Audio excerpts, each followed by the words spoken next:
They really didn't. And I think it's important for young people to understand this because a lot of young people now think we were cowardly in the way we did it. It was ineffective because wouldn't do anything to these people. They think if you don't fight back, that means that these people won, basically. Mm-hmm. And they just don't understand how powerful it was to have to really use a boycott to really shut down a town. And these people count by dollars, man. By the time they came to the spring of that year, they knew if once we did the Christmas holidays, when they came to the spring of that year, remember students out of school for Christmas, so we could pick it every day during the Christmas holidays. And once we got okay, let's go back.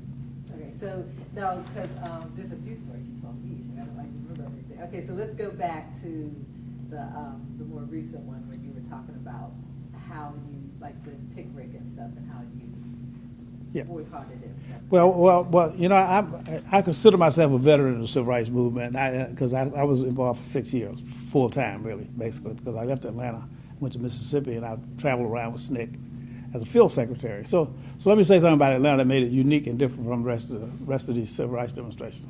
First of all, we had the Atlanta middle class involved with us in Atlanta. It's the first, I think we probably more than any other city in the country. And I say that because I know because we had money in the bank. We had a bank account in Atlanta that we could use for things like radios and stuff like that. And one of the reasons was because we had local people like Lonnie King and Julian Bond and others who were a part of the Atlanta middle class. And Ann Ashmore Hudson, whose father was the principal of a school. Mrs. Yancey's husband was a doctor. He had a clinic in Atlanta, one of the richest black people in the city. We got her to go down to Rich's department store and to try on a mint coat. We said, look, they don't just treat poor people wrong, they treat people like you wrong too. So she eventually went down, and of course they told her couldn't try anything on, although she was a regular customer. And she told them she would never go buy anything in there again until they to change their policies. So she came out and got on the picket line with us. So you get her picture in the paper, just a wonderful story about how people in the Atlanta middle class were helping all the rest of us who were really trying to get things started, and that's really how I came to the attention of Bob Moses, who came to get me because he heard we had organized Atlanta so well. I said, why don't you come to Mississippi with me, because you guys don't really have a movement over here. Y'all got something going over here that y'all not being beat up, y'all ain't being put in jail, your house not being bombed. You don't really know what the civil rights movement is all about.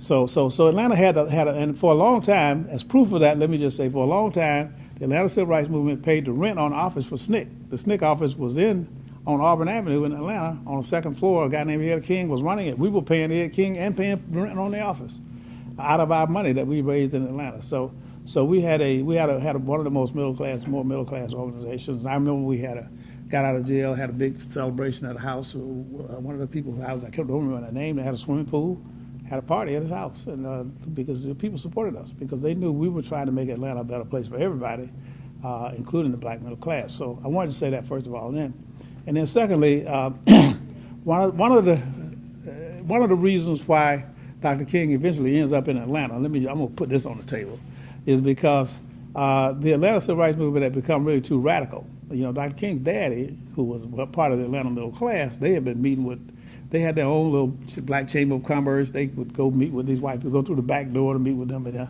and they were getting along pretty good in Atlanta. This was true of all black people all over. I was born in Newnan, Georgia.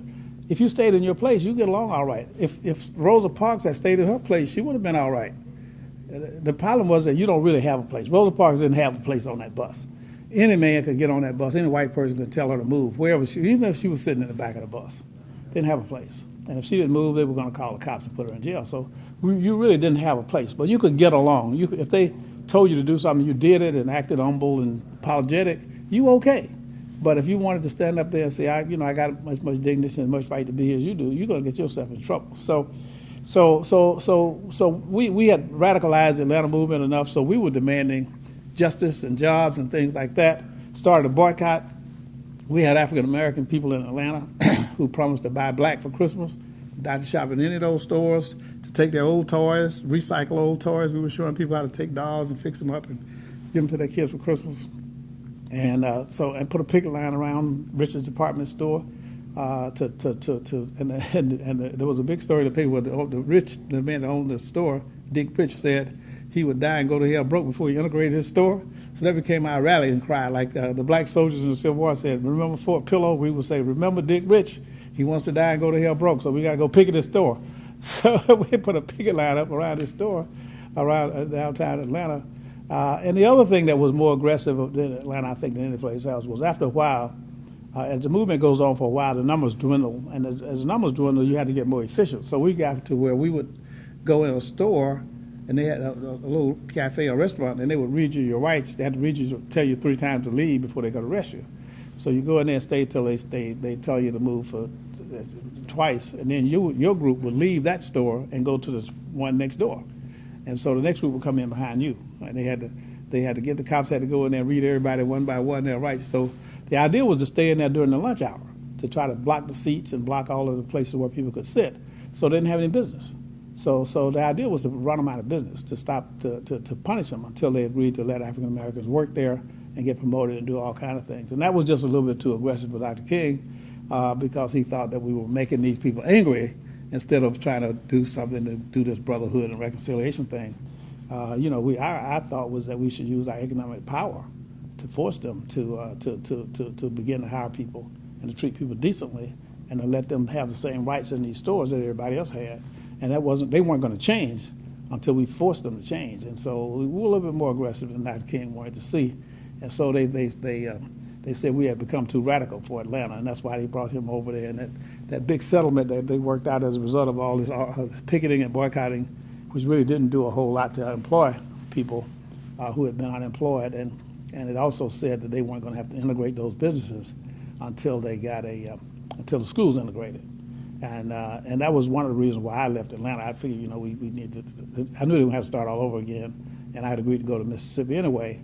And so the second wave of civil rights workers that started, the SNCC workers who started picketing and organizing in Atlanta, started in 1963 with Karen Spellman and the whole group that started organized out of the SNCC office in Atlanta. Right, and then you said, you gave a reason why it was easy to get, volunteers or demonstrators in Atlanta. Tell me why. Well, first of all, the Atlanta University system is near downtown, and so you could start these demonstrations and marching and singing on your way downtown.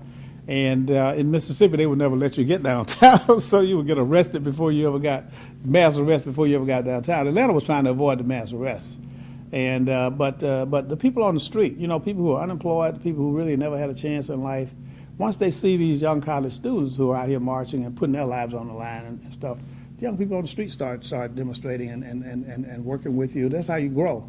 And then once you get put in jail, and that's one of the reasons why we would stay in jail. We wouldn't pay our bail and stay in jail for 2 or 3 days, sometimes 10 or 12 days, was because the longer you stay there, the more the public identifies with you.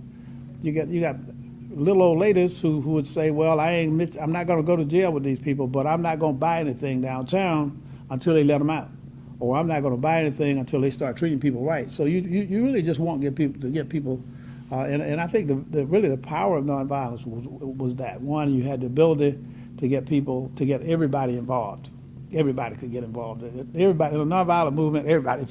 If you're scared to walk, you can make phone calls. And if you're in a wheelchair and you can't march all these long distances, you can make a phone call, call your friends, and you can tell yourself you're not going to do anything to help these people until they agree to treat black people right. So it has the ability to get everybody involved, and I think that was the reason why these mass movements were successful in all of these cities, in Atlanta and Birmingham and Nashville.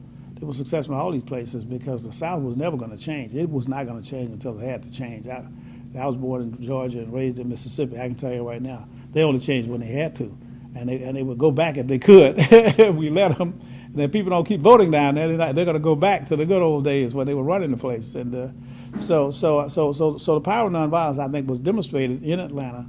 The power was a combination of the marches and the demonstrations and the boycott together. We had one of the most effective movements in the country there in Atlanta, and we had the whole community involved in it. And so I think that was one of the reasons why people looked up to us there in our leadership there in Atlanta. Right, and then also talk about how you mentioned the way Atlanta was structured, like there were, schools. There's a lot